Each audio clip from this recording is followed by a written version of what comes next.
Elvis to the drug-soaked hippies of the 60s and then the punk rockers of the 70s. Well, now Tampa is spawning a new breed of music. These local bands are stars across the ocean, but they're struggling to find an audience here at home.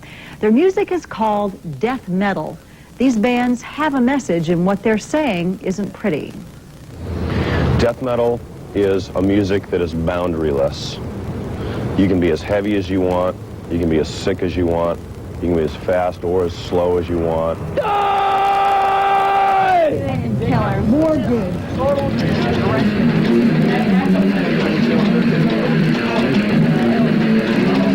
Death metal is taking something a step further, although I don't know how much further it can go than where it is now.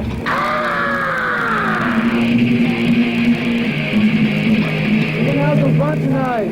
We're gonna kill tonight, man. Let's do it. Heavy metal. Showtime with the Musketeers. Nothing like a hometown crowd.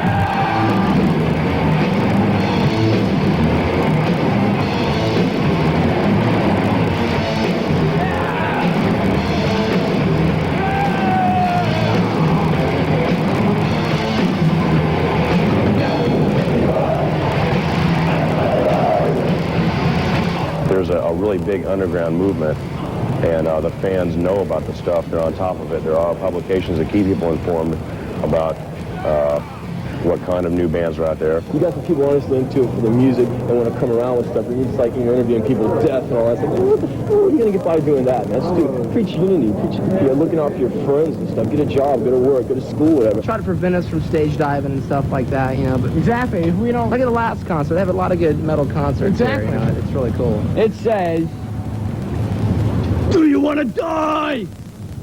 Get that? I don't really consider us so much death as I do black and satanic, because all my lyrics are about Satan and worshiping Satan and my own personal experiences and where I'm going.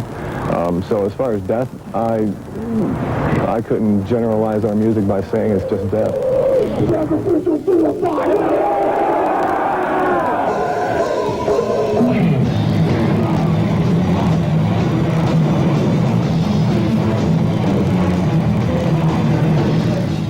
Life after death, I think that'll be a lot more enjoyable than where I'm at right now.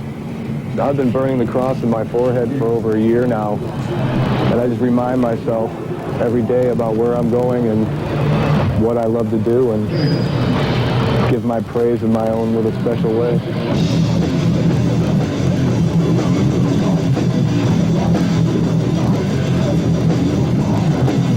If there's any kind of news footage about a heavy metal concert, they always focus in on the mosh pit and the stage diving. And people get the wrong idea of what this is. This is not a brutal type thing. This is their form of dance.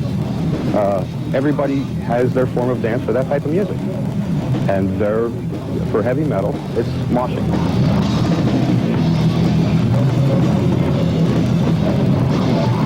And this is a religious experience. There's nothing they can do about it. I mean, as far as what I do, they can't say anything about it. I don't promote anybody killing themselves, not yet. Second record will. But they can't do anything to me, and they can't touch me, and they haven't yet. And even if they tried, they couldn't. There's nothing they can do because I'm still here. And I'll always be here. Now, whether death metal finds acceptance or goes the way of punk music, just a passing fad, remains to be seen. Due to the extreme nature of this music, outlets for concerts are limited here in the Bay Area. However, there is a local radio show called The Pit that caters exclusively to the metal fan. So, don't you wonder how we and others make it through childhood and adolescence? Well, Leslie and I were just saying we feel old watching this, so, you know, it's passed us by. That did seem a little rough. Okay, that's all right. Thank you.